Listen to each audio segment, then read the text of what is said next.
All right, 1 second here.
Okay, just trying to figure out.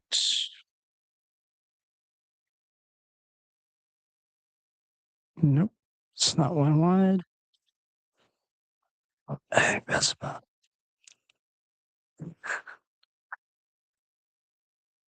All right, I think that's about as good as I'm going to get it right now on the vertical stream.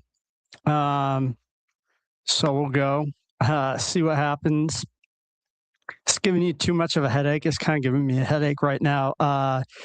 You can go to the Twitch channel or somewhere else. But we're going to get into the news. First off, I apologize. Life happens. It's been a while, but I'm still alive. Been doing some camping. Doing some fun stuff, working on thesis, all that good stuff. But I am here, and we are here. That's what matters. And we will kick this off here. Let me adjust one thing. Goodness. One of the issues of not streaming for a while, you get rusty and forget how things work here. So bear with me here. Okay, that's what I was just on.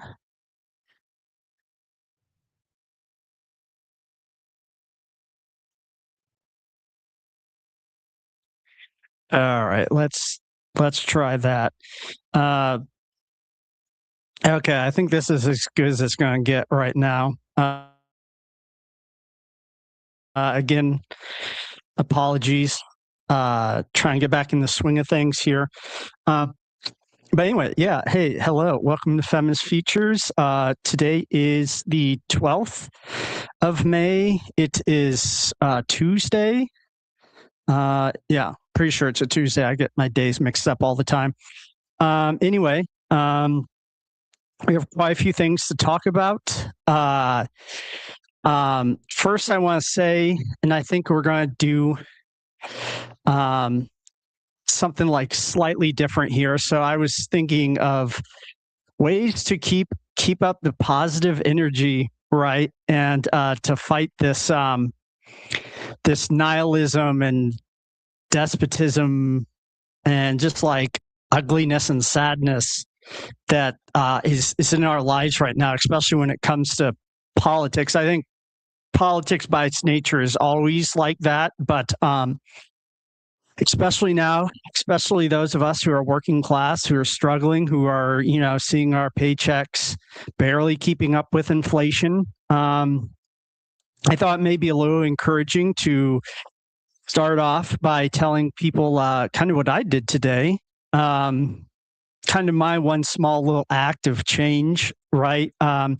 So I think I told you guys a while back, I signed up for, because I'm a state employee. I had signed up for the basically the state employees union down here in North Carolina. doing a lot of good work. Personally, like we could be putting a lot more pressure on our representatives, but we did have a lobbying day the other day. So, for as terrible as lobbyists are, I guess there's some use, some good utility to lobbyists. But anyway, in that effort, I did a little bit of my own lobbying today. I called my local or my state representatives. So my senator, NC Assembly senator, and the two different House of Representative people. Two of them I left voicemails. One I actually got their secretary, office assistant, administrative assistant, I guess. And yeah, I just told them that it's been over a year now since North Carolina has passed a state budget. So, that's fantastic. All state employees were working for fucking free right now. Meanwhile, the politicians get paid. The big corporate donors, the rich people in this state still get tax breaks or still making millions off of us. Meanwhile, us, little guys, so to speak, that's actually making the state actually fucking run. We haven't had a budget in over a year. That by itself is unacceptable. But to add insult to injury, I was reading a article from WRAL. I think they're the local.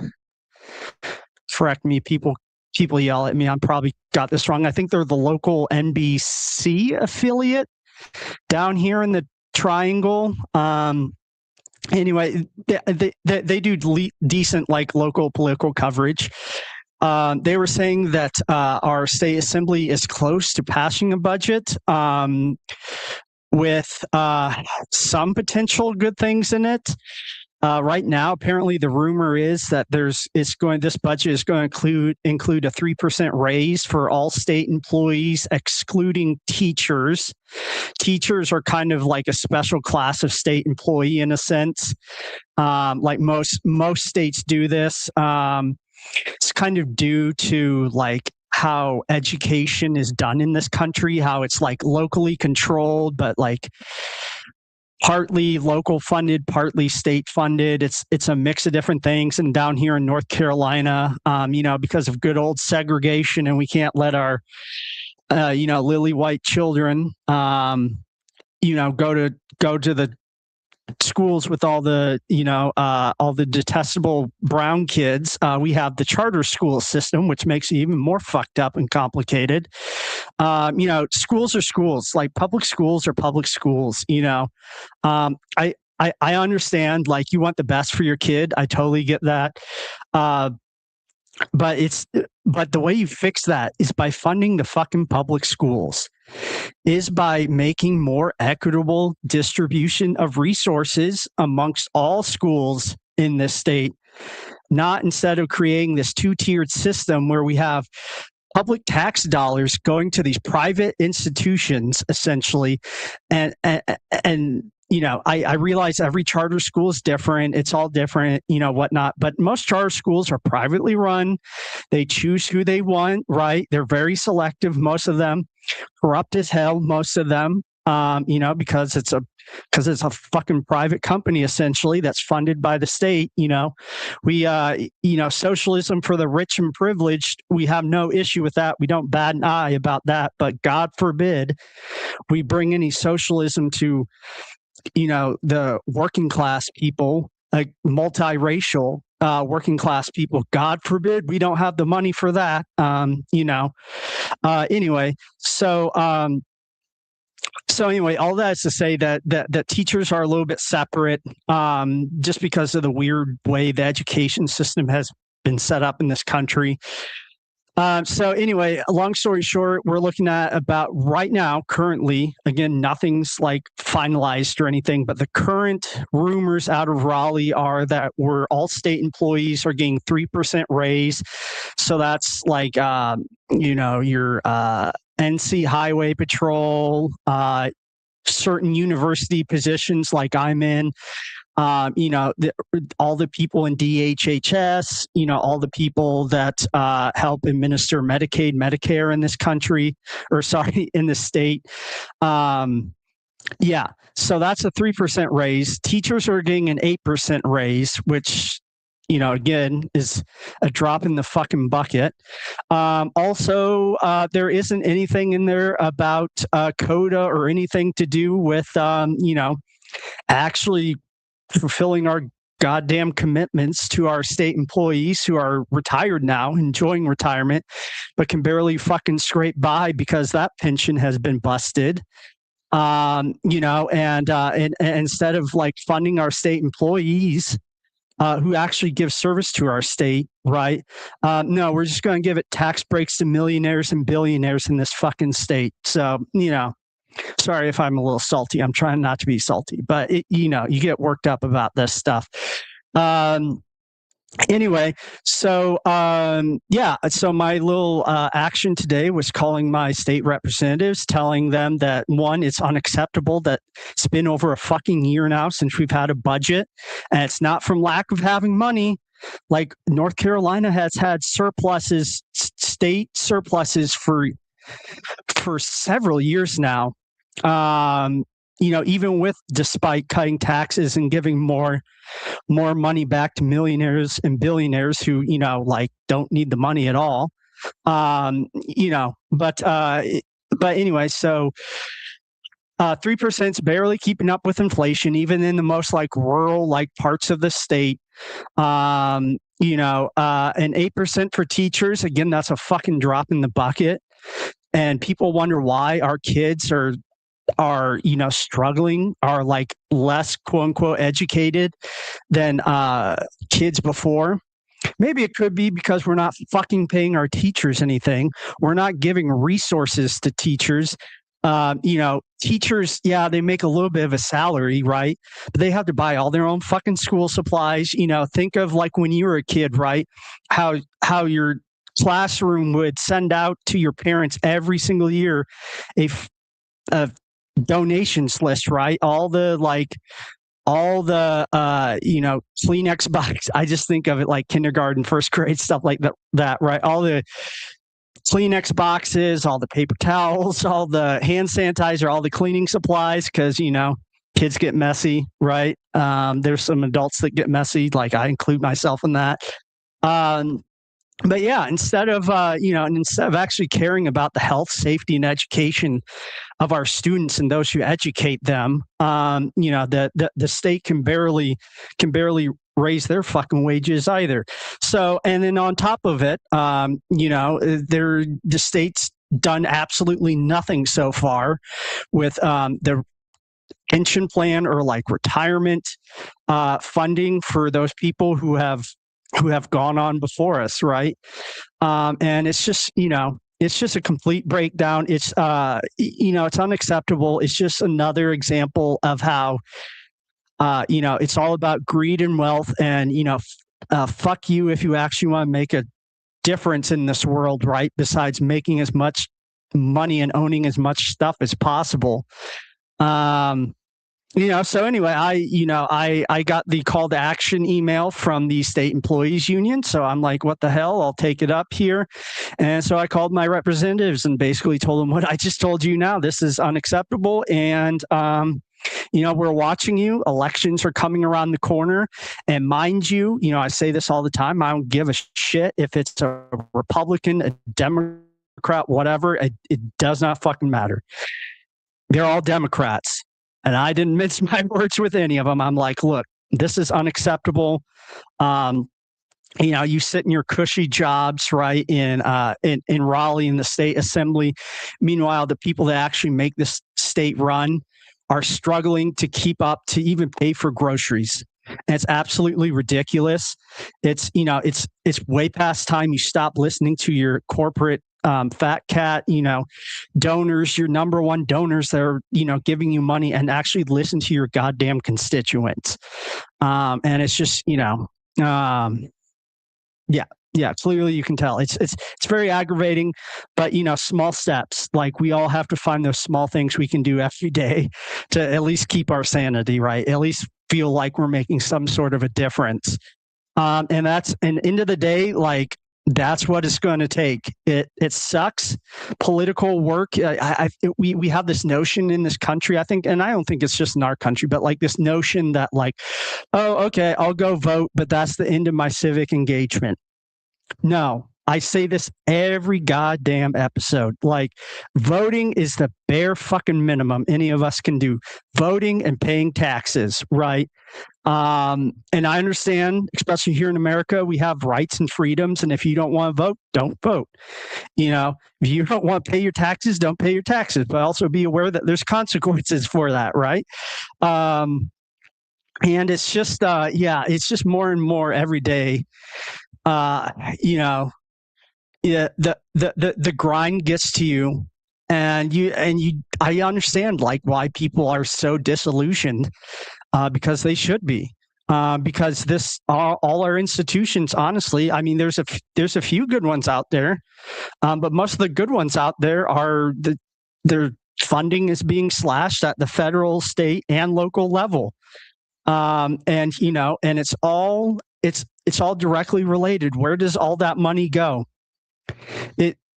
There's been so much like different research. Again, do your own research. I have plenty of sources you can look at. It's all related, right? Those fucking bombs that we're spending our billions of dollars on to bomb the shit out of Iranians and make their lives fucking hell in the Middle East is money that could be going to schools, that could be going to us, you know, for all these MAGA people who are like, oh, America first. Yeah, America first. You know, I agree. Obviously not all the racist shit and the homophobic shit and all that crap that goes along with that. But you know, American first in the respect of like, look, we got to take care of ourselves and our neighbors first. I'm not saying like we shouldn't care about issues around the world. In fact, international worker solidarity is huge. We should be recognizing that the working class in Mexico and Canada, throughout Latin America, are subjected to the same goddamn things we're seeing in our country right now. Where do you think ICE came up with their playbook, right? Where do you think ICE and local law enforcement get their weapons of war from? The U.S. military. It's all related. It's all, you know, the military industrial complex. It's all Peter Thiel, Palantir, Bill Gates, Silicon Valley. They're the ones that are profiting from this. They're the ones that make money every time a fucking bomb is dropped. And, an Iranian or someone in the Middle East is killed, or a, immigrant family is rounded up and either threatened with deportation or told to, either we're going to kick you out of the country, or either you do it the legal way, which is basically becoming a wage slave for farmers. Essentially, look it up. I've talked about this before. The H-2B visa program. So there's so many acronyms, goddamn federal government. But there's the H-1B that we hear about, which is like the very educated, like people, often the stereotype is people from like India, China, that come over, go to Harvard, get the advanced degrees, or they have advanced degrees in computer science, STEM, and then they're sponsored by a company that come over here and work, right? Well, there's that, but then there's another side to it, which is the so that's the HB1. The other one is the HA2. Again, it doesn't make any sense. It's all based on statutory stuff. The names come from how Congress passed it. Well, those are the low skill workers, right? Those are the migrant workers that have made up the working force in this country ever since this goddamn country has existed, right? Those people from Central and South America that come here just to make a dollar for their family, but instead, either you're stuck in this position of, right, like you're not documented, so good luck getting any fucking services, right? You're probably being paid under the table, so so of course they can treat you like a slave, and on top of it, it's kind of like if you're familiar with temp agencies, I've been through a temp agency before. When you don't have a job, it's kind of a lifeline, but it's also you're in a precarious situation where you can be easily exploited, especially if you're an immigrant that's trying to support your family back home. You don't have fucking rights in this country. We talk about like, oh, the Supreme Court is deciding on Trump's birthright citizenship executive order from hell. Even if that's upheld, like the system is rigged. Like the system, it really is. I mean, I don't want to like simplify this too much, but the system is set up for exploitation. Like this is how capitalism works.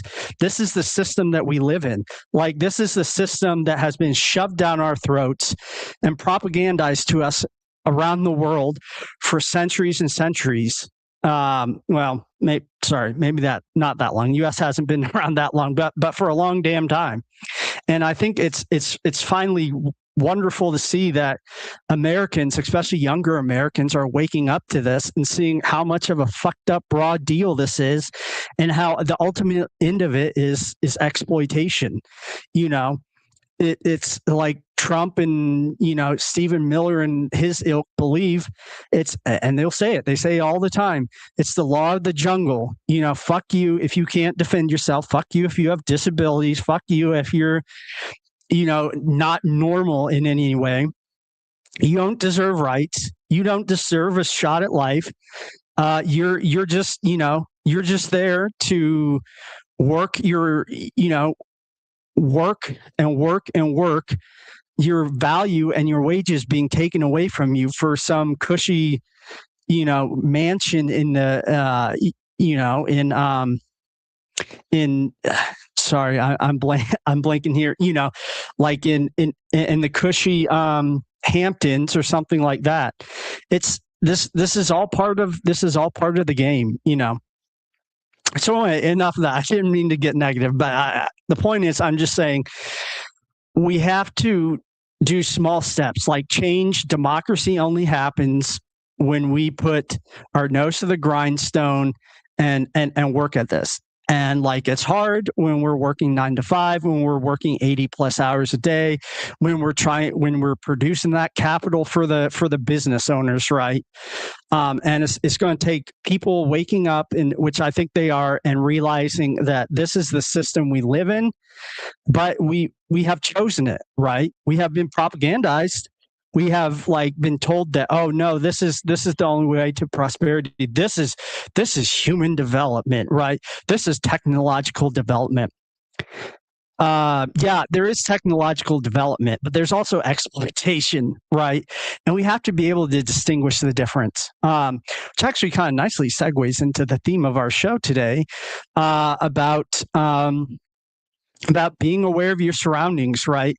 So I've been listening to, and while I was out camping, I've been listening to a lot of different things, declassified information from CIA training manuals, law enforcement stuff. And people, may think that's like crazy, and I'm not like a conspiracy theorist in that if there isn't evidence for it, then discard it, type of thing. But there is stuff out there, like pretty scary stuff out there. And we know this. We know how empire works, right? This is all part of our show, trying to expose how these systems of power work, so we know what we're dealing with and how to work against it. But anyway, a big thing they talk about, if you're in the military or if you're, law enforcement or CIA or any of these high risk jobs, right?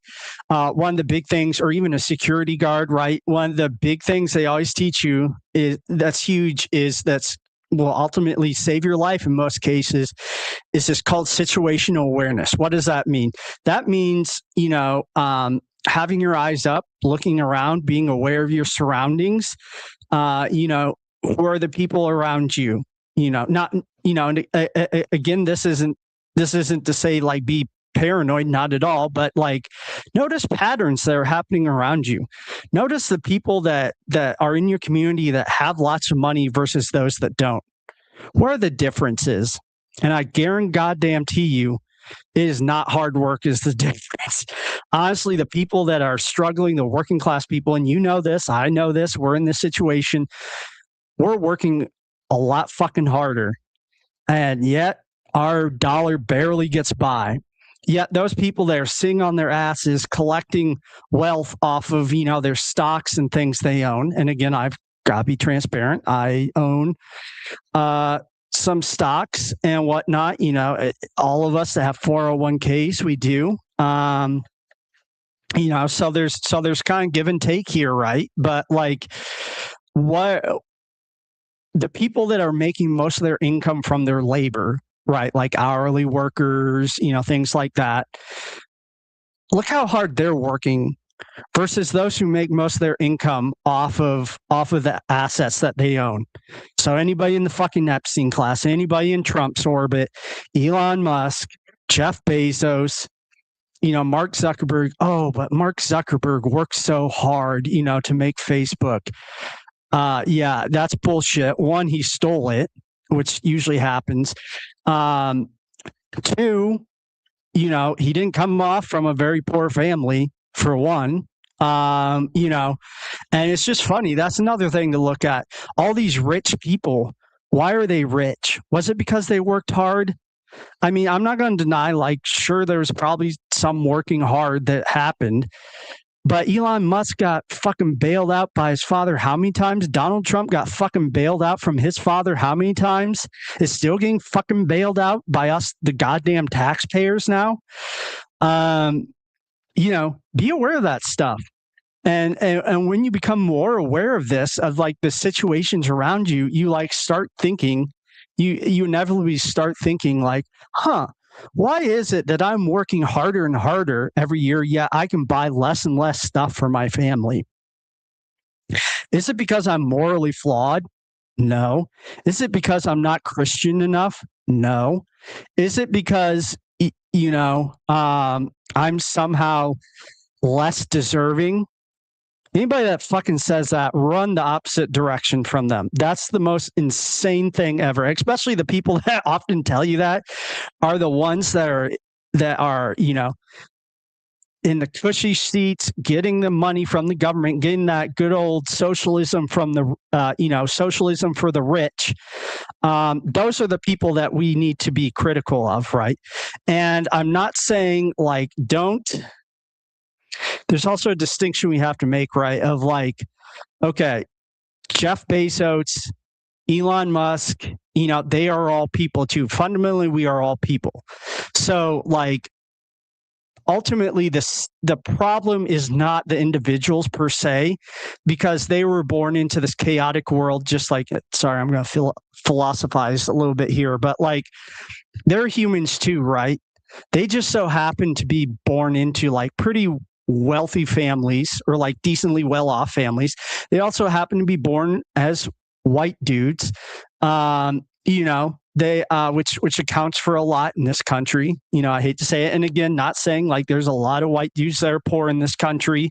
It's not just a white dude thing, but there's certain things, they have certain things in their life that help propel them along. Again, like, be aware, look at this. Why do all the rich people in this country happen to be white, and middle age, right? Why is that the case? Even if you are a white person, right? Like, if you're a Gen Z guy, this is part of your frustration, right? It's like, okay, my father, my grandfather, for instance, we're able to get like pretty well-paying jobs, are, benefiting from a pension. Why am I not? Because it's being stolen from right underneath of you. Like, it's literally being stolen. Again, the system is the issue. These systems, these delusions that we have been sold, that, we have been propagandized to believe that, capitalism is the superior system. Only, pull yourself up by the bootstraps, all that fucking bullshit, which has never been true in this country. Hell, go back to our founding fathers. Isn't it funny that like most of them were also fucking white men too, that happened to come from like, for their time, pretty privileged, they were British citizens, right? They're some of the richest, wealthiest people in the world, Yes, Ben Franklin, was, struggled, owned a paper company type of thing. But even then, he had a lot less barriers against him. He had a lot more things going for him than any fucking black or brown person or woman, honestly, in Philadelphia at the time. That's how it is. Thankfully, we've become a little more egalitarian. We have been fighting. We have to keep fighting. But, again, just be aware of your situation. Like, this is like being aware of your situation and asking like, why am I in this situation? And why is this other person over here like seem to have a less harder time at life than me? Those are the fucking dangerous questions they don't want you to ask. And I don't give a shit if it's a Democrat, Republican, Democrat, Republican, whatever. It doesn't matter. Hell, even like Bernie Sanders, for as good stuff as Bernie Sanders says, how come Bernie Sanders has been in this privileged position, which being in Congress, don't sugarcoat this at all. Being in Congress is a privileged position. It always has been, always will be. Think about how much he struggles to live, right? Versus like you. And that doesn't piss you off. Like, I don't know what will, honestly. So anyway, be aware of your surroundings. All right, enough of my evangelizing there. I apologize. I'm getting off my soapbox. But yeah, just be aware. Keep that in mind as we go through the news here. Okay, so we're going to start with some entertainment news. So Eurovision, which is like, it's kind of like it's similar to like American Idol in this country, although it's not individuals necessarily competing against each other. It's countries. So like different countries put up, artists or works of music. To be very honest, I haven't watched an episode before. I think I am going to after I did some research into it, because it does seem like an interesting concept. But anyway, this Eurovision contest, it's for us Americans across the pond here. It's kind of like if you would have take American Idol, America's Got Talent, a lot of these big talent competition shows, but instead of having just an individual like competing for themselves, it's like you would have an individual that represented Britain, or you would have an individual that represented like Turkey or whatever. So anyway, it's a very popular show in much of the world. Again, we're very insulated in America, so like it's kind of hard to explain it. Just Google Eurovision, look it up. Like I said, I'm probably going to watch a little bit of it now that I've learned more about it. But anyway, big talent show. So Eurovision actually. I don't know if the boycott is still going on, but they had one of their biggest boycotts in history. They've been around for 50, 60 something years. And so there was a huge boycott because of there was, I guess we're in the finals now. Again, I'm sorry. All my European friends are probably going to be yelling at me now. I apologize. I'm not, I'm just a filthy, arrogant, uneducated American, right? I try. But anyway, so we have Austria versus Israel right now are like kind of the two top competing countries. Well, obviously, Israel is very rightly getting a lot of heat right now. And again, it's not a Jewish thing. like there's plenty of Palestinian Jews. There's plenty of, like Hebrew Israelites. And, we can debate theology on like, oh, are they actually like actual Jews or whatever? The state of Israel, it's not, first and foremost, it's not a Jewish country. It's a European ethnocentric colonial country. Sound familiar to us Americans? Because it should. Modeled right after the American colonial system. But instead of, raping, killing, and enslaving Black and brown people from the Americas and Africa, they are raping, enslaving, and genociding Arabs and Palestinians who, like I said, there's a lot of Palestinian Jews. Wait, who do you think Jesus was? He was not that lily white Messiah that we all know. That's, again, propaganda. He was a brown Palestinian Jew. Well, if Jesus actually lived in our time, he would probably be fucking dead right now because he would have been bombed by Netanyahu in the state of Israel. In order so they could take his little hovel, Anyway, so rightly so, a lot of people are not happy with Israel even being in the competition. Because no one wants to cheer for a fucking genocidal state. So there's been a lot of protest around that, understandably. And what happened was, so Israel and Austria are competing. There were protests like live on TV against Israel, again, understandably. And there was a lot of pushback. People wanted Austria to win because, Austria is like a little less objectionable than Israel is right now. It turned out that the public sentiment and stuff like that was behind Austria. Voting actually happened. The state of Israel ended up winning. There's allegations of like, oh, did Netanyahu and the state of Israel run some type of propaganda campaign? According to the evidence that I saw, this was from the BBC mostly, the voting seemed to be legitimate, although there's audits going on right now in the voting system. It's I guess a similar voting system as like American Idol, right, where people text their votes in, similar type of thing. So now there's issue.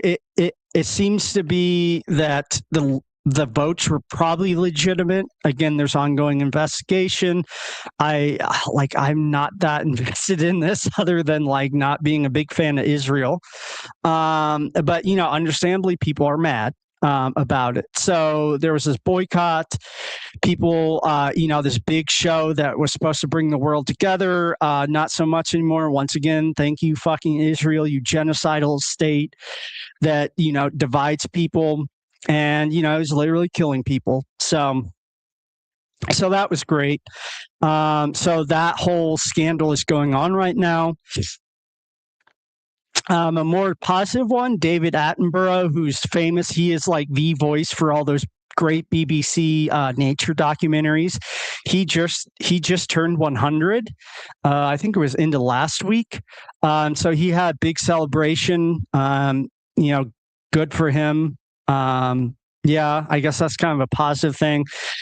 Dua Lipa, I guess, is suing Samsung for $15 million over these TV boxes. So I guess Samsung, in order to try to sell more TVs, had put Dua Lipa's face or image or something on these boxes in order to try to sell more TVs. They did this without asking her or anyone on her team, apparently. There's, for whatever you want to think about copyright laws and issues, there's probably a case here. I don't know. We're going to see. It's being played out in court. I think a court in the UK right now. So we'll see what happens. Okay. The other thing here, Ofcom, which is essentially like the FCC of the UK. So the FCC here in America that stands for the Federal Communications Commission. They they give out TV and broadcasting licenses. Any radio show you listen to, like the actual station that does the broadcasting, they have to be cleared by the FCC. It's all part of, regulation of like public commodities, stuff like that. They also regulate the internet in certain senses. There's, section 203. It's a big thing right now. That's also an FCC thing, regulation that basically says that internet providers cannot be sued for the content that's posted on their websites. Essentially, I think it's a huge thing.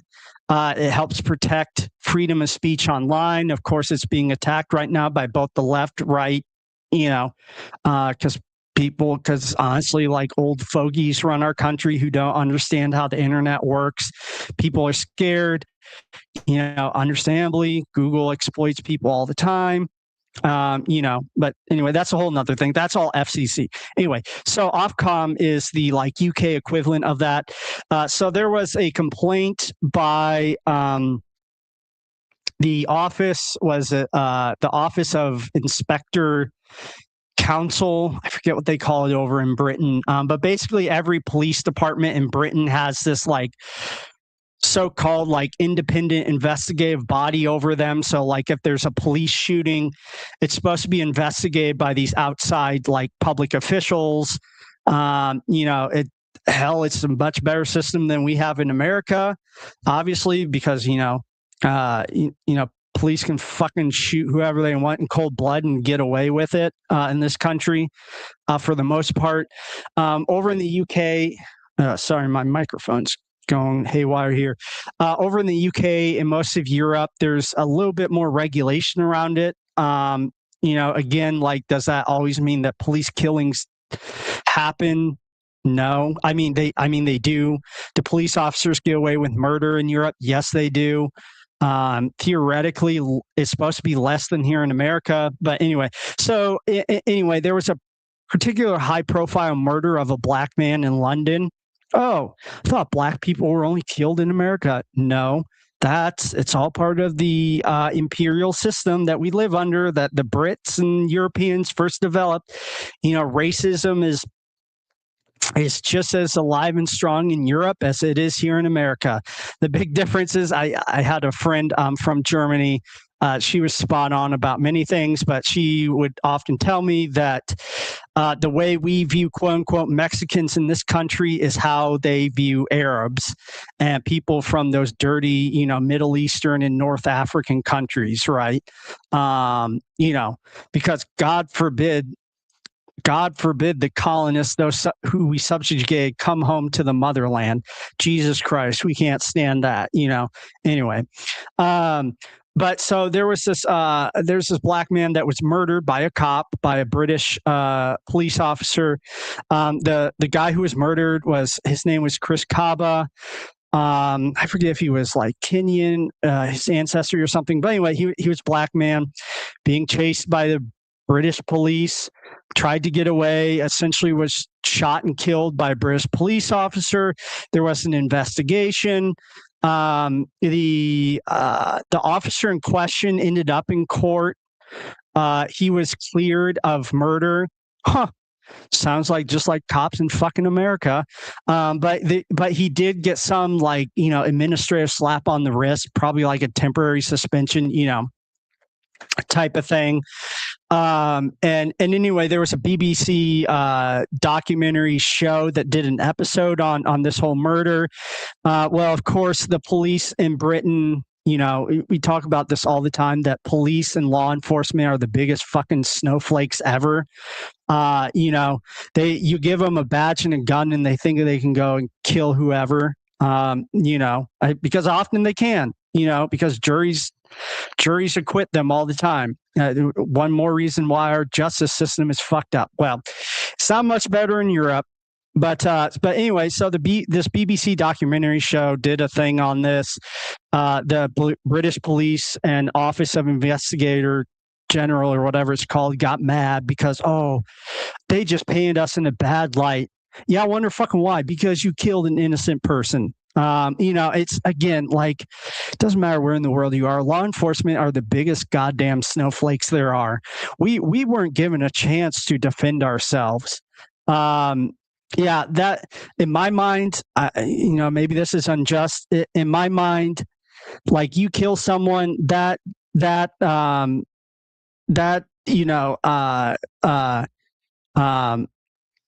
assumption of innocence kind of goes out the fucking window because it's clearly a power dynamic difference, you know, especially over in Europe where people can't carry firearms like they can over here, which is a whole nother can of worms. But anyway, Ofcom ruled in their favor. I don't think this is doing anything to the episode per se. It's still out there.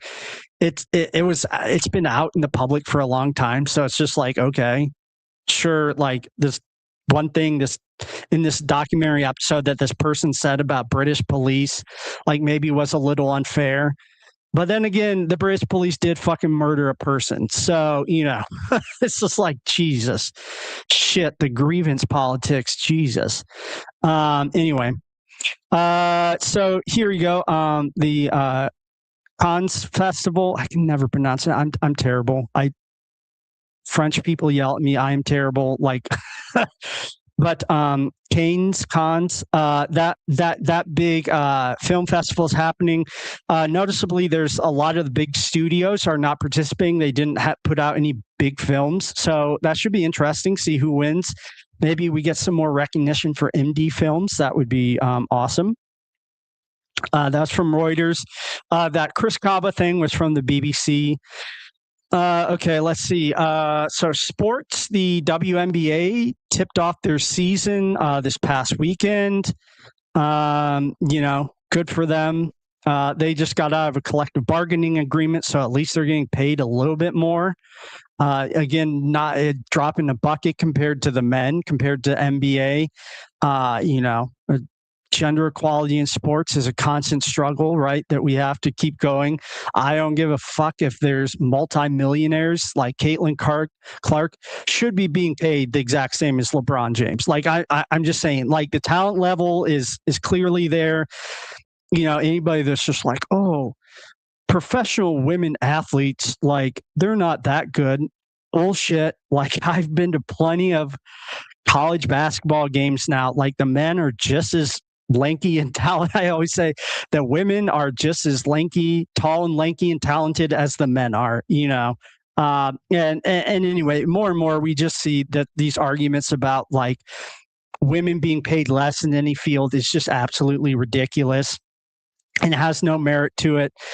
And we're seeing slowly gender equality happening. We gotta keep fighting. Again, nose to the grindstone. PGA Championship is happening. Not too much here. I mean, I watch golf on occasion. Not my sport, but it is a sports thing. So Sky Scheffler is going for a repeat title. And then Rory McIlroy is apparently kind of like the contender, but with the PGA, you never know. Golf is such an individual sport that there's always at least some amateur that comes out of nowhere that like becomes the new hot thing. So we'll see what happens. It's going on. So Victor Wembanyama has been ruled eligible to play for the Spurs in the NBA playoffs right now. So, good for him. Science and tech stuff. There's some interesting ones here. So there's been some research. This was according to the BBC that all these oil tankers that have been rerouted out of Iran, because of the whole fucking shitstorm that's happening in the Middle East because of Donald fucking Trump. These ships have been rerouted, right? They're trying to figure out other routes to get oil out. These ships, one of these big routes is now they're moving all these ships to go around the Cape of Good Hope, which is around South Africa, Southern Africa, and I'm sure it's not just there, but these new routes increase in routes and ships are endangering new species of whales. So, again, That's war in the Middle East. War in Iran is affecting everything, every bit, the environment, our wallets, everything. And who do we have to blame? We all fucking know at this point it's Donald goddamn Trump. This fucking idiot who very clearly is, stoking the ego, has said, oh, we can't let Iran have nuclear weapons, just complete bullshit. Even though, let's look at the U.S. nuclear stockpile. Let's look at the state of Israel's nuclear fucking stockpile. I'm obviously for nuclear, ending nuclear proliferation. I don't think any country, any group of people should have a nuclear weapon. That's absolutely ridiculous. Honestly, to me, the biggest all our U.S. presidents are war criminals, but to my mind, the biggest fucking U.S. war criminal in American history is Harry S. Truman, because he fucking disgustingly dropped nuclear weapons. The only use of nuclear weapons ever in human history. Harry Truman in the U.S. So, so much for a fucking moral nation that we live in. But anyway, so, just Donald Trump being Donald Trump. Just honestly, it's just continuing because, all his backers, Peter Thiel, all these like military profiteers, they make money by creating more bombs and killing more Iranians. That's honestly all it is. And there's also the whole petrodollar thing, which we've talked about before. But anyway, so yeah, all right. And we'll talk about this a little later. But I was reading something interesting, kind of positive. Here is that there's this chemist at she's at UC Santa Barbara now. Her name is Grace Hahn. This was a BBC article. I thought this was really awesome. A very innovative scientist that she is studying DNA because we are trying to figure out new ways to create and store energy, right? There's energy all around us, right? There's renewable energy, wind, solar, geothermal, all around us. There are so many sources of energy that our reliance on fossil fuels is just becoming more and more ridiculous, more and more, again, just all it does is cause wars, strife, environmental damage. It's way past time we moved on from fossil fuels. So, but anyway, so there's new technology always developing. So Grace Hahn, freaking brilliant here, was just she went out to California and she's just like, hey, I get sunburned pretty easily. We all do. I just am still recovering from a freaking sunburn laying out on a beach in LA. So, I mean, anyway, she had this great idea of like, so we get sunburn, and potential skin cancer because the sun's radiation messes with our DNA. And if that exposure happens over long periods of time, we can potentially get cancer. This is just kind of how radiation works, how it affects the human body. But anyway, this inspired her to look into maybe there's molecules that are similar to DNA that radiation from the sun can manipulate, but we can capture and use in a positive way. So I was reading this fantastic article on this on the BBC. She's trying to develop her research lab at UC Santa Barbara. I'm sure she's not the only one. But they're trying to come up with these sunburn molecules. So these molecules that are DNA-like, that store the radiation from the sun, that we can tap into later as a potential, energy source. Super fascinating stuff. You can look her up to learn more about this. And honestly, just Google sunburn molecules. There's a whole rabbit hole you can go down. And it's very interesting. This type of stuff just fascinates me, right? So anyway, that was cool. It kind of sad one in a way. So there was a huge, it's also kind of funny, but I just find chaos kind of funny in certain ways. There's this big hacking group. They're called Shiny Hunters. and they did a hack of, I guess this wasn't their first hack, but they did another major hack of Canvas, which is one of the biggest programs that colleges, a lot of the major colleges and universities use around the world, that basically you can go on, it has all your course material. Professors, post their lectures on there. Students can go on, being in academia, I'm very aware of Canvas, and in certain ways it's magical, and then in certain ways it's a pain in the ass, just like every technology. But anyway, so Canvas, this company that runs Canvas, got hacked, apparently the second time, and now these groups, Shiny Hunters, was basically using it to blackmail them. Well, it was a ransomware essentially. So they were had all this private information on all these students, disrupted all these finals. God forbid, I can't even imagine. So what they want in the end, they just wanted fucking money. So again, it just all boils down to greed, which kind of frustrated. At first it made me chuckle, but then on the other hand, it made me frustrated, because as a student, I empathize.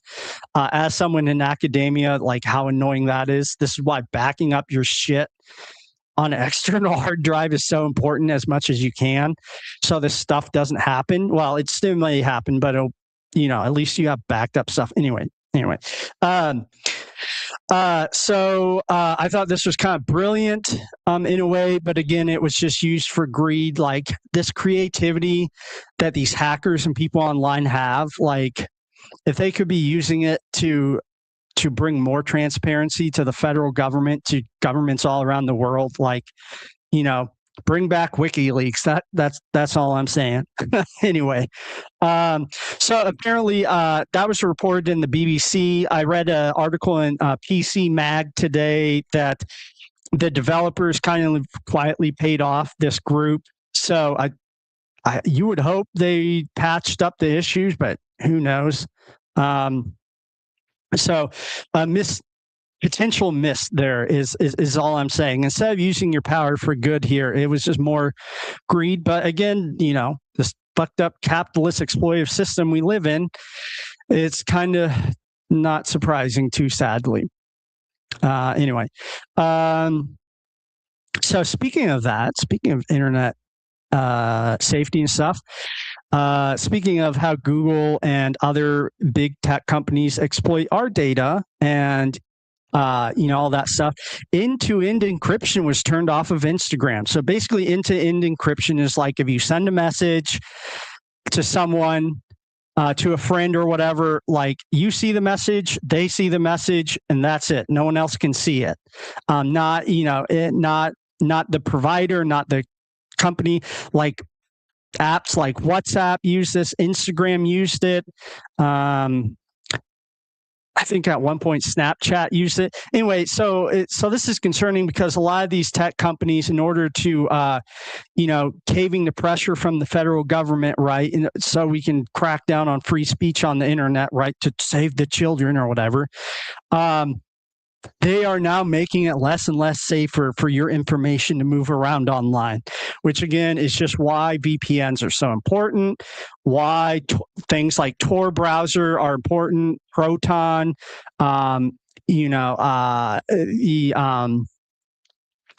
safe internet, encryption, why encryption is so important, why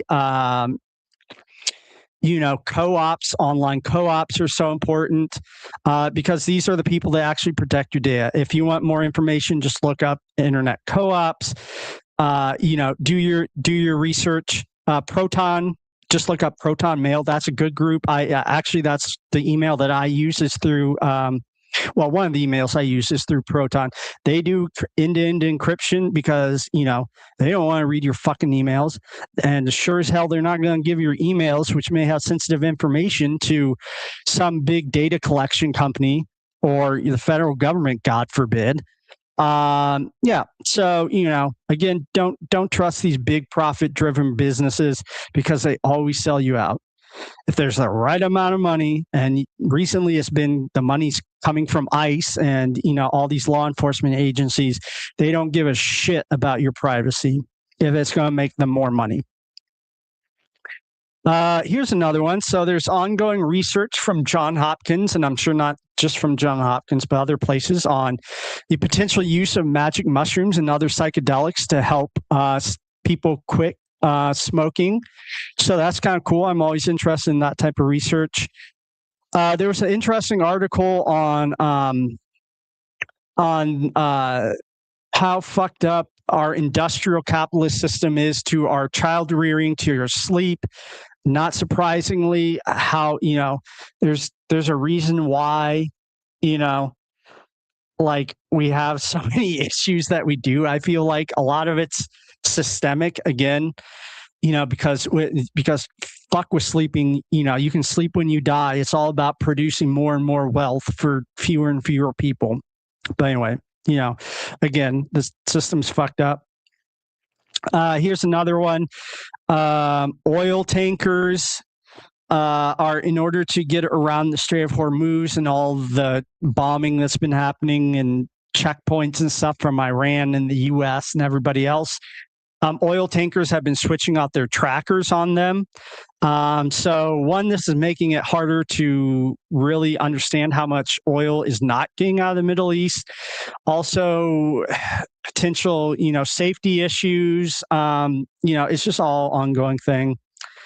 Oh, that's nice. All right. Well, if you're on Instagram, they disconnected us. Went on too long. My apologies, but still on Twitch. Okay. So let's see. World news. We have the Labor Party is really struggling. They lost a bunch of local elections, and so now there's issues. There's Starmer, the head of the prime minister right now, is it's not looking good for him. So the center, again, we're seeing this in the U.S. and across Europe, these center left and center right countries or parties, people are getting tired of them. So the votes are moving from these center right, center left countries to these far right fascist parties and far left socialist parties. Obviously, you know where I stand, that, socialism is the only cure to capitalism. Right? It's either that or fascism, and we're in the middle of fascism right now, and we say how great that's working. Not. Anyway. Okay. Eon is going to buy OVO for estimated, reported £600 million. This would affect 10 million customers and create the second largest British energy company. So that's great. Another monopoly, as if prices weren't already bad enough. This is why antitrust is so important. So we'll keep an eye on that. Starmer has announced that British Steel is now is nationalized. They were actually owned by a Chinese billionaire, basically. Of course, we can't have China owning anything, right?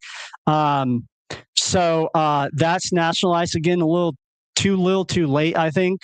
Starmer, you should have been doing this a long time ago, especially as a leader of the Labor Party, right? The Labor Party is supposed to be like pro-worker. Obviously, they don't give a fuck about the worker. These center-left parties, like the Democratic Party in America, Labor Party in Canada, Labor Party in Britain, totally failed us. So anyway. That was from the BBC. The head of the Office of High International Representative, it's this office that was created to basically end the genocide in Bosnia. That is the head of that, who's been there for years and years, has stepped down. This person was never supported by Russia. It's now lost support of the U.S. because Donald Trump didn't like him because I guess he wasn't catering to U.S. oil companies enough. Surprise, surprise. So we'll see what happens there. I think there is a replacement in line, but we'll see. This could potentially, not saying another, God forbid, another genocide or ethnic cleansing is going to happen in Bosnia, but precarious political situation in that country, I'll say. So we'll keep an eye on that. That was from the BBC. Putin, like, kind of surprisingly, announced that the war in Ukraine will come to an end soon. When exactly that is, no one fucking knows. This was actually followed right after a very, like, especially compared to last few years, a very lethargic and sad Victory Day celebration. So Victory Day celebration is it marks the victory of the Soviet Union in World War II over the Nazi, German Nazi government. It's like probably their big celebration. Basically, it's just, it's just an opportunity for Putin essentially to, for lack of a better term, dick wave, show strongman prowess. Well, this year's ceremony was pretty badly attended, was pretty bad, pretty dismal. And that's followed up by Putin coming out and saying the war in Ukraine is going to end soon. So to me, I read this as Putin is losing confidence. He's also an old man, just like Trump, just like Biden. He's losing some of that vigor, right? Dictators eventually die. So not saying Putin is like near death or anything, but this could potentially signal some political upheaval in Russia. I don't want to be too optimistic here because, Russia loves their dictators and strongmen, but maybe this particular strongman, his time is coming to an end, maybe. Who knows? But anyway, so the speculation is Putin, he said that the war in Ukraine may be ending soon, and he's willing to negotiate with the EU. Fuck Zelensky in Ukraine, like they don't have a voice at all. But Putin is apparently willing to negotiate with the EU now about the status of Ukraine. Who knows what will happen? Although again, Putin in his usual fuck you move is just like, no, I don't want to directly negotiate with the EU because they're the weak Europeans.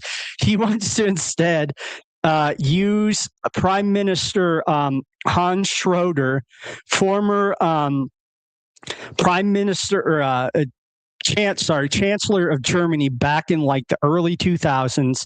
Schroeder was actually, funny enough, head of the SDP, which is the Democratic Socialist Party in Germany, back in 2005. He left office in 2005, but back in late 90s, early 2000s, they were in power. And how much this shows how much of a fucking socialist he was. Where did he go right after he left office? He went and he's been a lobbyist for the fucking Russian oil companies. So, again, not surprising, politicians saying one thing and then ending up doing another. Was he really ever a socialist? Who knows? But anyway, because of this, Schroeder has been working with been basically a lobbyist for all these Russian oil companies for so long. He's buddy with Putin, understandably. And so Putin wants to use this old guy, Schroeder, to basically tell the EU like what they can and cannot do with Ukraine. Again, Ukraine, an independent goddamn fucking country, whatever they want, it doesn't fucking matter. Again, this is how strong men work. This is who Trump idolizes. This is exactly what Trump wants to do in our country. Fuck the American people. Like Trump just literally said it. Fuck the American people. He doesn't give a fuck about our paychecks. It's just all about him and his goddamn ballroom. So, old deluded men, right? They're still trying desperately to cling on to power. And they're going to get their comeuppance soon. That's all I'm going to say. So whether it's nature or the nature of the business, as they say, it will happen eventually.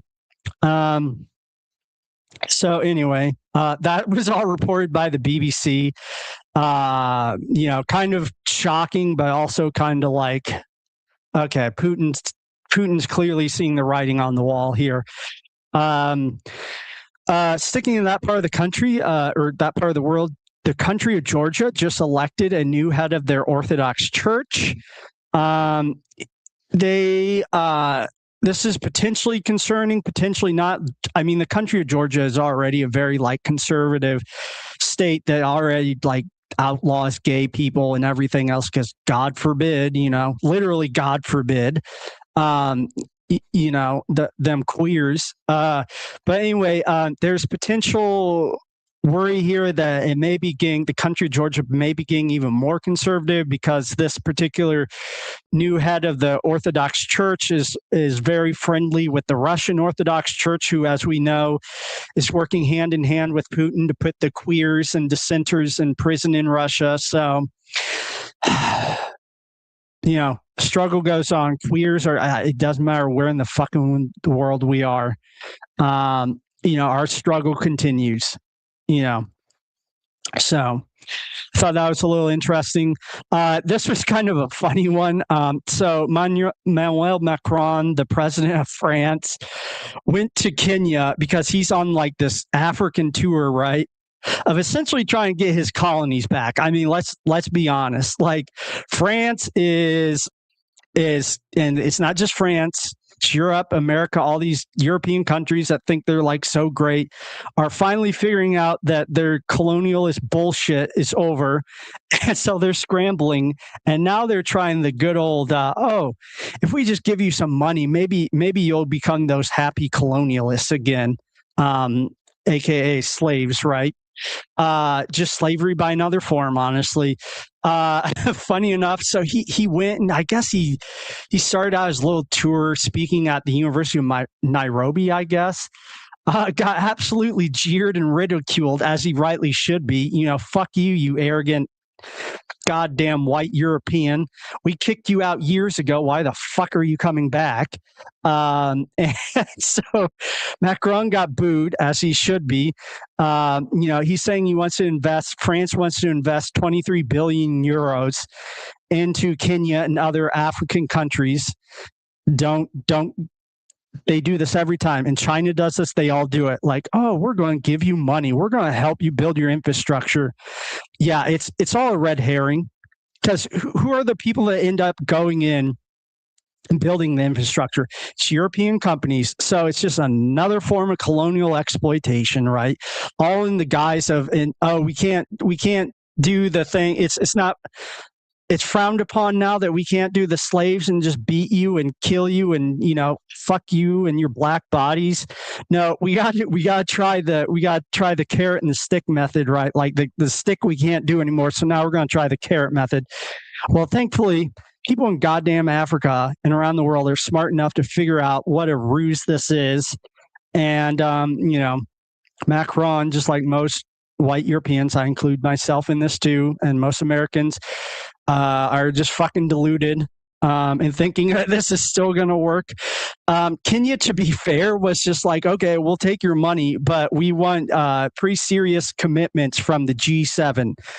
Yeah, that's not going to happen because, white people are always going to support other white people. But anyway, I just thought it was fucking hilarious because, people are waking up. People realize how this shit works now and aren't buying this shit.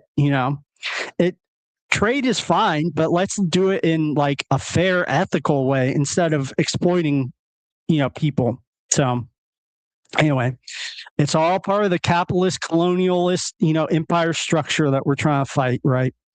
Anyway, that was according to Reuters.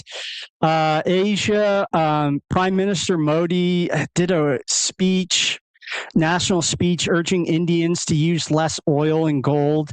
Apparently, because of the war in Iran, they're having issues with oil. This is affecting their economy. It's tanking the rupee, which is the national currency of India, which doesn't help their economy. So, Modi, instead of, has to switch gears now. Instead of persecuting, Muslims and killing and, marginalizing Muslims, he actually has to govern his fucking country now.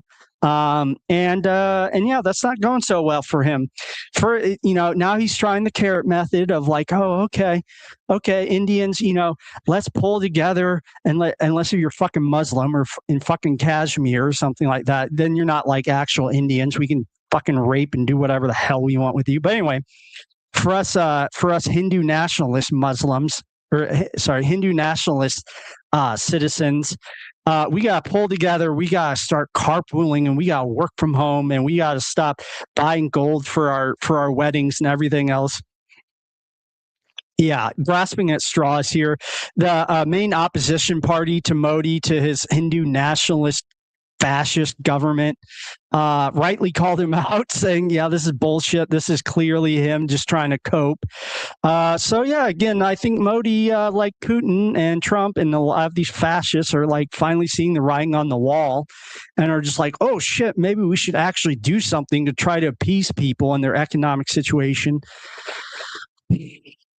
Noticing any patterns here? Are we being aware? It's happening all over the world, right?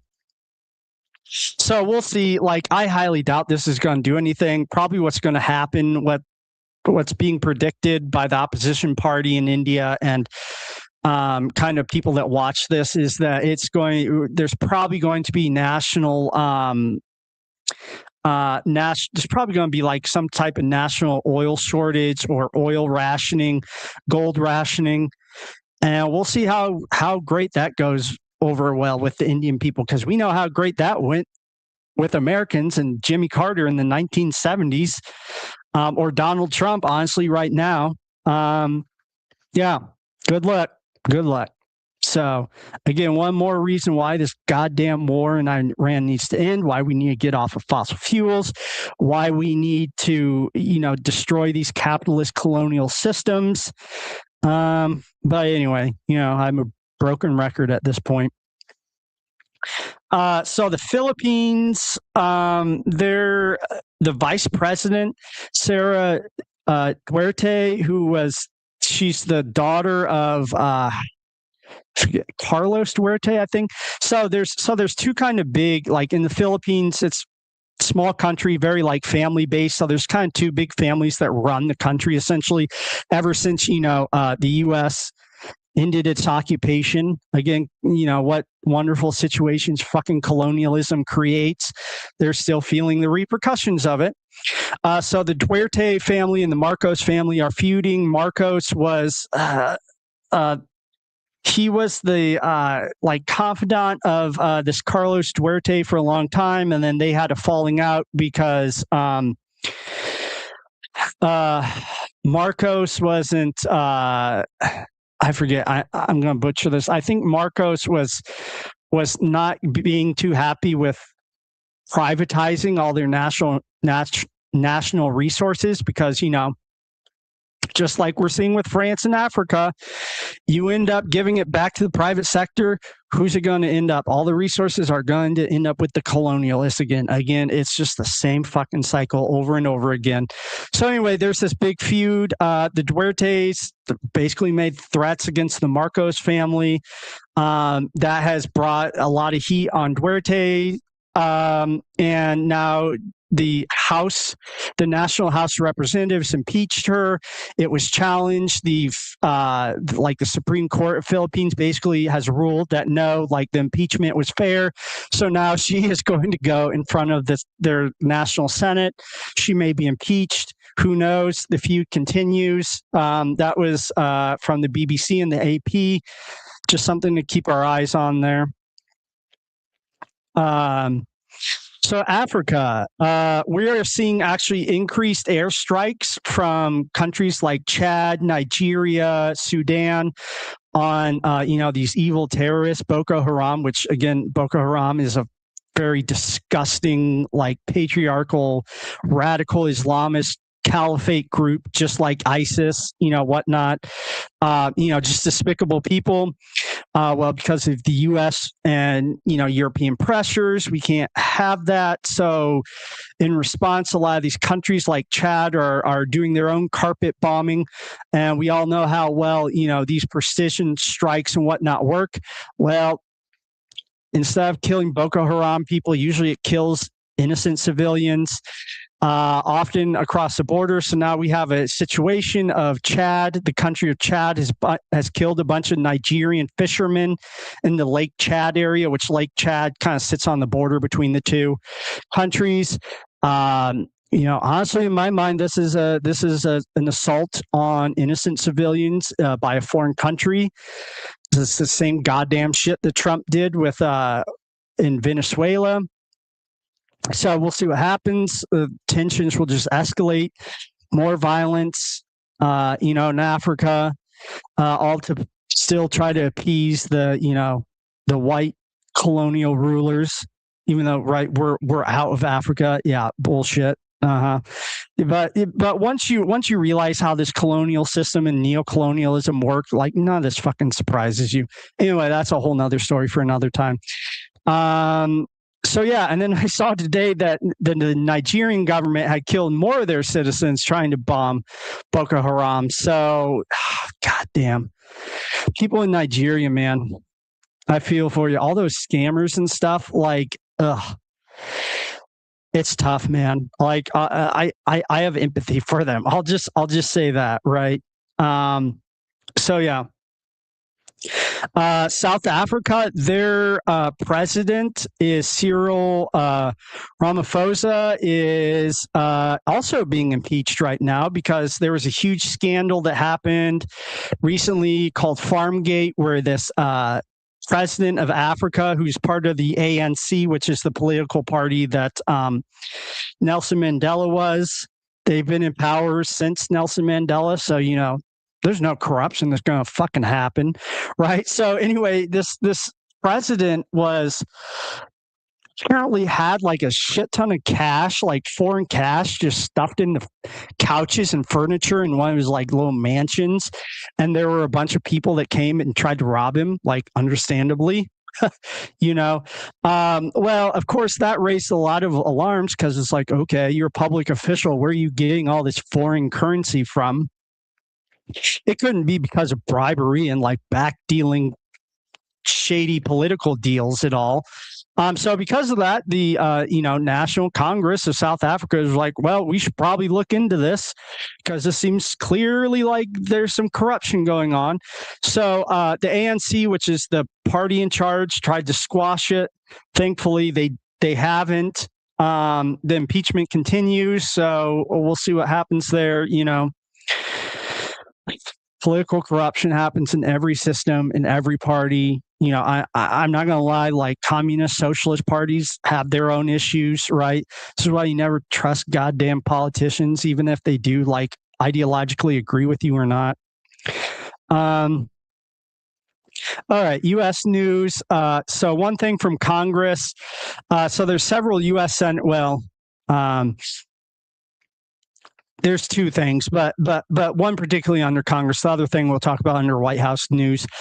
So there's been several U.S. senators that have, again, these Democrats are fighting Trump. Yeah, bullshit. Like these U.S. senators are urging Trump to stand strong against China. Show him what's what, type of thing. Mm-hmm. Right. Just the usual of just like, we may be divided, we're politically divided and we like profit and win elections off of all this trans fear mongering and shit. No, when it comes to the end of the day, all it is like, we have to please our capitalist owner class overlords. So again, it's no fucking surprise that there's several U.S. senators that are now all of a sudden coming out and glad handing Trump and saying, what a great leader you are, and stand up to China, just complete nationalist bullshit. Anyway, so the House was in session, Senate was in session today. There wasn't really any huge legislative news. There were some bills that were passed. They were just more like, again, nationalist protectionist shit, trying to protect the shrimp industry in our country from foreign companies. So again, nothing brings together the politicians like capitalists and rich people. So anyway, but nothing divides them more than socialism for the working class. So, sad truth. All right, let's move on to some White House news here. We already talked about this. Trump blocks another proposal to end war in Iran. Not surprising. Like, Trump doesn't know what the fuck he's doing. Every day he's more and more senile. Like, you just look at him, it's like, dude, this fucker's going to drop dead any day now.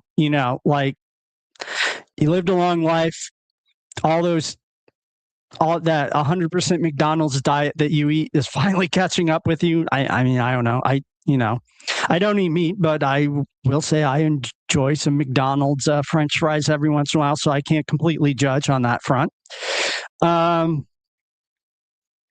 So for those of you that missed it, which I'm surprised if you have, there was a shooter at another assassination attempt on the president at the White House Correspondents' Dinner. Some fool tried to rush Secret Service, didn't end well for that person. Thankfully, they weren't killed, but they are now in court. They pled not guilty.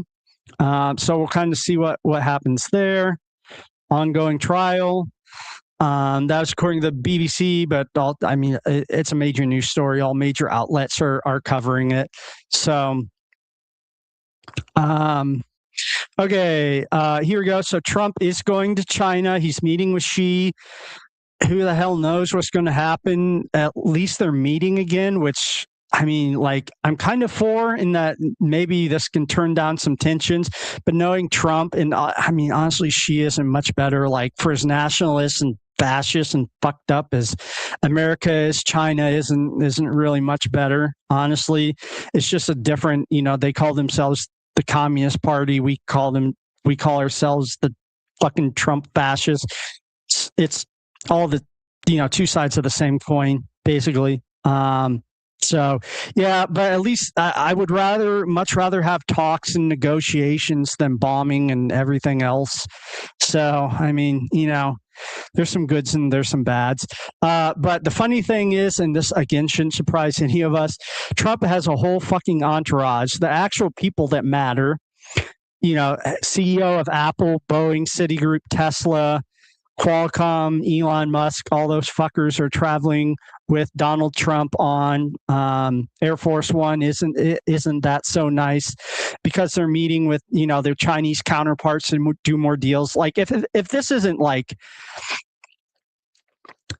becoming more and more obvious every day, like how freaking senile and like out of it Trump is, that like these CEOs are very they've always pulled the strings, right? Rich people and CEOs have always pulled the strings in this country, no matter which politicians, which party are in office. But it's becoming more and more obvious. Honestly, like, you kind of start feeling, for as like deranged and as narcissistic as Trump is, like, you kind of feel old, or you kind of feel sad for the old guy at this point. At least me, like, I try to be an empathetic person. That's kind of where I'm coming from at this point. Like, the mask is totally off. Like, these Epstein class people know, and they're basically doing everything they can to run the show and like cover their asses as much as they can. So yeah. Meanwhile, Trump, just gazes off at his ballroom. So anyway, all thanks to the American tax dollar. Jesus Christ. But anyway, Trump is trying to again unilaterally suspend the federal gas tax without Congress. We'll see how well that goes.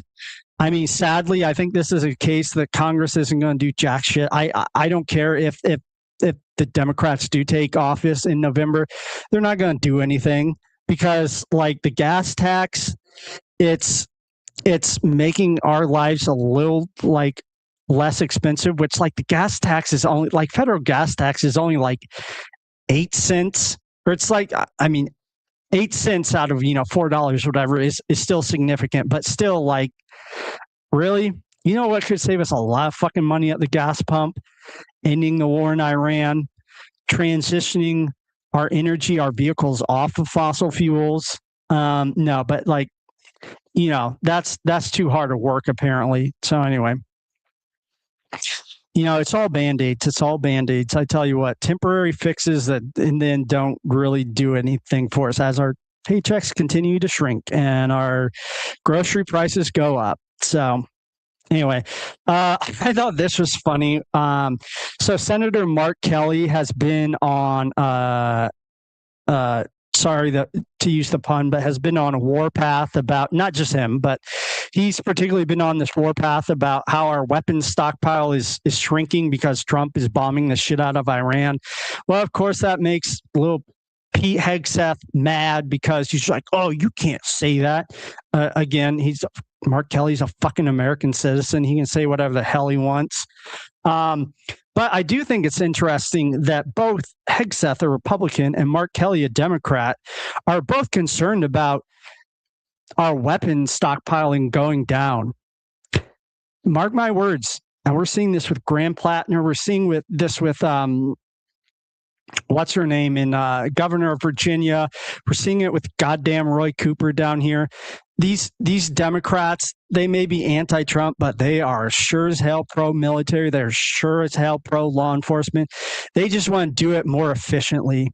That's honestly the big difference between most Democrats and Republicans in this country is that Democrats just want to kill black and brown people a little more efficiently. So, capitalism, baby, all about the efficiency, right? So, just the girls fighting in the hallway about, how to more efficiently kill black and brown people around the country, which anyway. So the FCC has started reviewing the broadcast licensing for Disney and ABC before schedule. Probably because of Jimmy Kimmel, because Trump cannot stand a fucking comedian making a goddamn joke about him. Again, people have been warning about this ever since Trump won, ever since Trump ran for office. This is what dictators fucking do. They try to silence us. Any dissent, they have the thinnest goddamn skin. Them and law enforcement, right, are the biggest fucking snowflakes. You make a joke about a cop, oh my God, it's the end of the fucking world. What's scary is that they're the ones that we have given power, the badge and the gun, right? So they can actually try to put pressure, but good for Jimmy Kimmel, good for these people. We're Americans. Stand up for your fucking goddamn rights. These little babies are going to try to take it away from you every chance you can get. But we're Americans. We know better. Solidarity. You take away Jimmy Kimmel's freedom to say a lame ass joke about Trump on late night TV. You're taking away our rights to say, fuck you to the government, So we're Americans. We know this. Stand up for your rights. Stand up for your freedoms. It's a continual battle. And again, it doesn't matter. So the person that reported this was the only Democratic member on the FCC right now. You want to guess what I'm sure this meant, and I don't have records, but if I was to guess, make an educated guess, I'm sure this Democratic member wasn't saying jack shit about, about investigating Alex Jones. For as detestable as I think Alex Jones and, Charlie Kirk and all these right-wing, Nick Fuentes, all these disgusting right-wing people are, they're Americans too. They can say vile shit. My personal opinion, they can say vile shit. They can say intolerant shit. But they also have to realize I have a right to say you're full of shit. Go fuck yourself. Trannies fight back, type of shit. So anyway, all right. So RFK is trying to reduce SSRI use, which I kind of have mixed feelings about. SSRIs are good and have helped a lot of people, but we also live in a country that's run by capitalists, and the more pills they can sell you, the better, because that's more profits for them. So I understand the sentiment, but I don't know. Coming from RFK, don't trust a fucking word that guy says. I mean, this is the fucker that thinks Tylenol causes autism. Like, this is the level of dumb he is, But you gotta give credit where credit's due. I think there are real conversations we should be having about, the over medication, particularly how fucked our healthcare system is because of capitalism, because it's all profit driven. It's not about actually keeping us healthy. It's about making more money for hospitals, more money for pharmaceutical companies, more money for health insurance companies. So at least in that aspect, I mean, I kind of agree with him, but like the people he blames, the people MAGA blames, like, are not the actual issue. It's more systemic than that, Anyway, almost done here. There's some court news. So we had the Supreme Court who further weakened the Civil Rights Act by making it easier for states to gerrymander and take away political representation from Black and brown people and poor people and people in urban areas. While the Supreme Court's doing that and thinks that's fine, we have the Virginia State Supreme Court that can't stand the Democrats writing new maps that would actually give more representation to Black and brown people. Again, like, this is not shocking. This is how fucking the white supremacist colonial nation of America works. Again, I say this every goddamn time, especially with this Supreme Court, and they wonder why their approval rating is so low. Oh, John Roberts, judges aren't political. We shouldn't be criticized. Full fucking shit. Like, honestly, like, as much as I'm against, like, violence and stuff like that, like, the Supreme Court, I don't know why we haven't taken torches and pitchforks to them yet. They are the most out of touch old people. Oh yeah, they're concerned about our rights and freedoms, but only if you're a fucking goddamn multimillionaire, only if you're a poor Christian that's being persecuted by being forced to sell cakes to gay people. Good fucking God, get over yourself. Meanwhile, people that are actually struggling, actual minorities in this country, like queer people, like Black people, like women, fuck your rights. You can't have an abortion. Queer people, like, you trannies, you can't be out in the public, that's just disgusting. You're grooming our children, fuck you. Seriously, fuck you. I again, like, more and more, I'm just like, whatever a fucking judge says, fuck them. Like, civil disobedience. Yeah, I understand there's penalties. I think there should be penalties, right? Like, you don't want to follow the law, you should have your day in court, right? Maybe end up sitting in jail for a while. Like, you got to walk that line, right? But kind of at this point, most Americans, especially like working class Americans, what the fuck do we have to lose at this point? Our paychecks are shrinking, our rights are being taken away from us. Again, like, I'm trying to be very nonviolent as much as I can, but like, something's got to give, right? And voting is one thing. Voting is an outlet to do that. But again, I understand why people are being so disillusioned by voting right now, because they vote for the Democrats. They say one thing, they do jack shit about it. They vote for MAGA and Trump. They say, oh, we're going to help the working class. Yeah, fucking right. No, they don't. Again, the divide isn't left versus right, liberal versus conservative. The divide in this country is top versus bottom.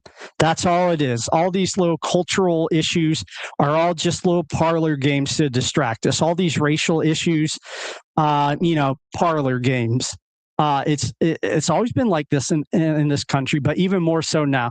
It's all just a ploy to keep you distracted so you don't actually focus on the real things that are causing you problems, like capitalism, politicians, people that lobbyists that entrench this stuff. Just helps the rich get richer and the poor get poorer. Again, I don't condone violence, but go look up the French Revolution and the storming of the Bastille. It's fucking coming to America. Like, I just more and more every day, I'm like, something is going to give. And January 6th is going to look like a fucking cakewalk. I say this, I hope to God, like, this doesn't happen. Violence does not help anybody. It hurts all of us. This is why, like, nonviolent protesting is so important. But, we got to keep it up, because the only way there's going to be change is if we let our leaders know that this is unacceptable. We can vote their asses out of office. We can storm their offices, make their lives hell, as much as they can without, again, don't commit violence. I'm not condoning violence. I am condoning and promoting nonviolent resistance, right? Civil disobedience. Violence, there's about a 50-50. Honestly, I don't care if you're a fucking UFC fighter or whatever. If you're trained goddamn like Green Beret, like Delta Warrior, Hua, whatever. Like, anytime there's a potential violence, it's 50-50. And usually it just leads to more violence, That's kind of my opinion. But all I'm saying is that people are going to get their comeuppance in this country soon, and it's going to be Democrats, it's going to be Republicans, it's going to be judges, it's going to be politicians, if something doesn't change. So that's all I'm saying. And we have to, us, the working stiffs have to bring about that change, protesting, voting, calling our politicians, saying this is unacceptable. 3% goddamn fucking raise. 3% is barely keeping up with inflation. How about a goddamn 10% raise? How about the raises that the wealthy in this country are getting? 50% raises, 25% raises. Fucking tax them. Redistribution of wealth. It's way past time. It's way past time. But we all know this. So anyway, there was too many goddamn mass shootings in this country, honestly. As a gun owner, gun control, this is why we need gun control. I enjoy guns. I go to the range, but like, we should be training. There should be requirements for both civilians and cops. This constitutional carry shit is ridiculous. There should be some regulations around guns. Guns and violence, that only potentially works if there's discipline, right? This is why like the military is like so efficient, right? Because you have discipline, right? The cost of taking a life. And look at our soldiers. Look, they go out, commit violence on our behalf. They come back. They have PTSD. They're fucked for life. The VA does jack shit for them. They're just trash to be exploited like the rest of us. Goddamn America, right? Anyway, all that is to say, so this family there was a mass shooting at Florida State back in 2025. One of the families of the victims is suing OpenAI, I guess, because OpenAI helped this. I mean, it's not funny. I'm not making light or joking about mass shooting. I just think it's a little ironic, again, that and silly that this particular family thinks the answer is suing OpenAI. Like, okay, if this shooter was that dumb that they required OpenAI to help them plan a goddamn shooting attack, Jesus Christ, the education system in this country. I detest mass shooting. I think there should be more. As a gun owner, I think there should be more gun control. There should be more regulations around guns. But Jesus Christ, this is not the goddamn answer. For as evil as OpenAI and as problematic as it is, the answer is not to sue them. Sam Altman has billions and billions of dollars. You think he's going to cry a tear if he loses in court? No, because you'll win a couple $1 million maybe. That's a fucking goddamn drop in the bucket for Sam Altman. So again, this is the problem with all these lawsuits, right? It's more beneficial they lose less money. These tech CEOs, all these Epstein class people lose less money by doing what they're doing, profiting off of you, losing a couple court cases, and just continuing to propagate their wealth and everything. Instead, the real answer should be, the real people you should be suing are the gun companies, are the goddamn politicians that aren't doing jack shit, about gun regulation or anything in this goddamn country. We should be criticizing the NRA, although I will say, I've said before, there are a few good things the NRA does. For instance, when Trump tried to come after us trannies for our guns, the NRA stood up and said, no, that's fucking ridiculous. That's a violation of rights. And it is, right? Second Amendment. I believe in the Second Amendment. I also believe there should be regulations around it. And I don't think that fucking violates the Second Amendment at all. I think that actually makes it stronger and more responsible, and more responsible Americans. I think we need more of it. So anyway, tangent there. So that was according to Reuters. So Texas is now suing Netflix for quote unquote spying on children, for addicting children to social media. Those cases that Meta lost in LA and New Mexico. Again, it's opening the floodgates. Now anybody is suing, whatever social media company. Again, Netflix would rather be in court all day, paying a couple $1 million, dropping the bucket compared to their profits every year, than having to actually, break themselves up, break their monopolies up, actually be responsive to their customers and consumers. But again, of course, they're going to choose the easy way out. And I understand, there's a lot of frustration, rightly so. There's a lot of grievance. I understand it. Technology is scary. There are real issues. Look at how much AI and these data centers are fucking up our environment, are putting people out of work. I understand it. But this fear, we need to use it to come up with effective solutions. So solutions like trust busting, breaking up Google, breaking up Facebook, making it so the internet is a public utility, just like the radio or TV is in this country.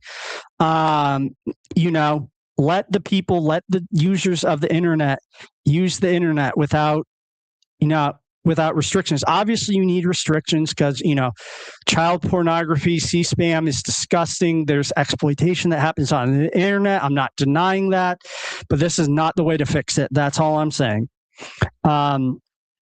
If you want actual good solutions, look up, I say this every time, look at Taylor Lorenz's work, look at the Electronic Frontier Foundation's work. There are actual advocacy groups out there that have solutions that will fix these problems, that won't further hurt our rights on the internet. So anyway, can't say that enough. So I read an interesting article on Reuters about construction work in progress incentives. So basically, these are incentives that states have been passing that basically say, to be fair, this is coming out of a good place where all infrastructure in this country is aging and not being fixed because we don't invest in it, because we're more interested in giving millionaires and billionaires tax breaks than actually trying to fucking fix our public infrastructure. So in order to get around this, there's 40 states now that allow these construction work in progress incentives, which basically, again, is just welfare for corporations, honestly, welfare for rich people. All it says is basically if you are a energy company, for instance, down here in North Carolina, Duke Energy, for instance, you can build a solar power plant, for instance, and in order to fund it, you can raise rent or you can raise utility prices on everyone in order to pay for that. The logic is people will benefit from the savings of this, which is probably true in the long run. But in order to do that, we're going to raise your prices right now. Yeah, that's not going to help inflation at all. Again, it's one of those things. It's from policy perspective, on the one hand, it kind of makes sense, but then on the other hand, it's just the government giving socialism to companies and rich people. at the expense of our tax dollars, of our utility dollars. So just another thing to keep an eye on. Here's kind of a positive one.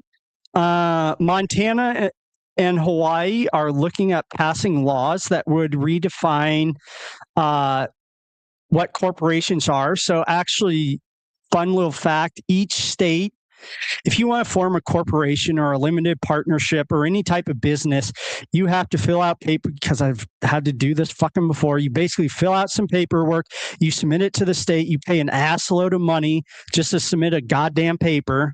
The joys of our fucking legal system in this country. No wonder, we have a two-tier justice system. The two tiers isn't Republicans and Democrats. The two-tier system is rich versus poor. Let's not confuse that at all. But anyway, so each state actually defines like what a corporation is, what powers you have as a corporation. So there's been this movement, which I think is a pretty good idea, to push these states to try to redefine corporations in order to limit out of control campaign finance spending. I think this is a good move. Ultimately, we'll see how well it goes in the court system. Like, end of the day, if this works up the way to the Supreme Court, we know the Supreme Court right now, like they're going to, this is the court that decides Citizens United that said, yeah, fuck you, rich people have more speech than you, type of thing. But anyway, so at least this is a step in the right direction. The state assembly in Hawaii passed a bill. It's on the governor's desk right now. We'll see if they sign it or not. Hopefully they do. Montana is taking a slightly different route. They have a ballot initiative that's going right now that would put, if they collect enough signatures, it would put on the ballot in Montana in November a ballot provision that would say, hey, we're going to rewrite the rules around corporations so corporations can't dump unlimited amounts of money into campaigns. Radical idea, right? So yeah, that's kind of positive. We'll see what happens. Hopefully this trend continues.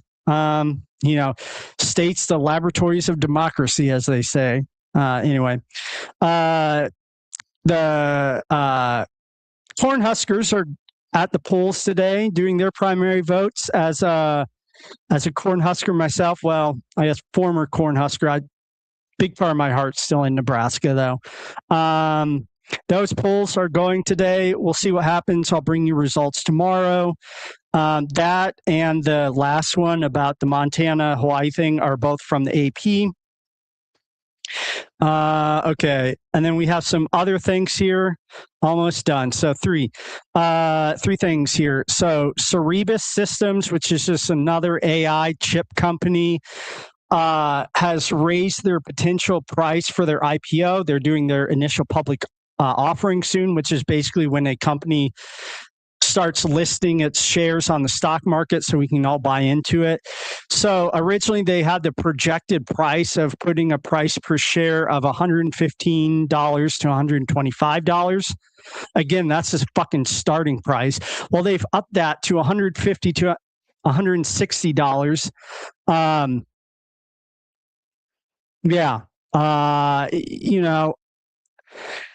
As if we needed another reminder of how out of touch Wall Street and the politicians and the fat cat Epstein owner class is, and how fucking deluded they are about AI right now. God damn, this is a bubble that's like gonna fucking pop.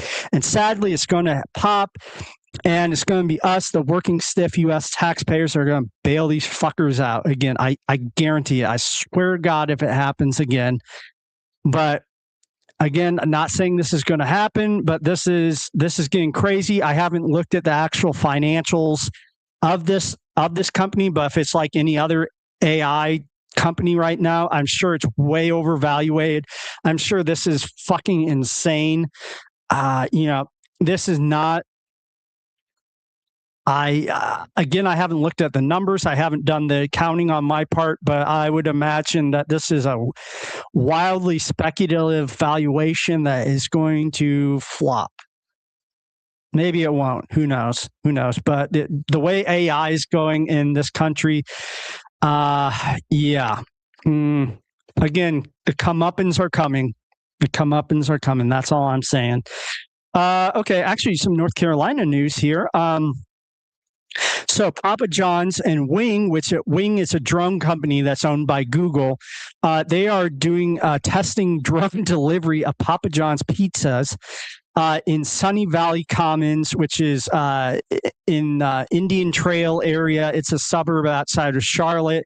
It's a test case. It's very limited. If this goes well, then maybe we'll all have drones delivering our Papa John's pizzas soon. I don't know. I think it's funny, all these like future ideas of like, oh, we're going to have drones deliver shit. All I can think of is like drones dropping packages on people, and I don't know. I just think silly things sometimes. But anyway, yeah, we'll see what happens with that. That was from Reuters. That last article on Cerebus was also from Reuters. Last one here: consumer prices. So inflation, baby, is up again 3.8% over the past month, and yet the state of North Carolina thinks 3% is a high enough goddamn raise for state employees. Fuck you too, state of North Carolina. So why don't we make it 3.8? Like, honestly, it should be a lot higher than that, but like that's 3% even isn't even fucking keeping up with inflation over this past goddamn month. Jesus Christ. Call your local representatives, join a union, organize with workers. Do what you can, because we are literally being shafted. We are literally the working stiff.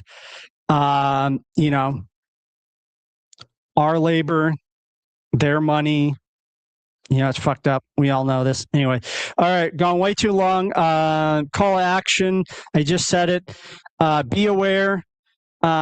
Get off your phones and your tablets, or if you are on your phones and tablets, look up this stuff. Look up about how capitalism works, how colonialism works. Go find a local like DSA chapter. Call your representatives.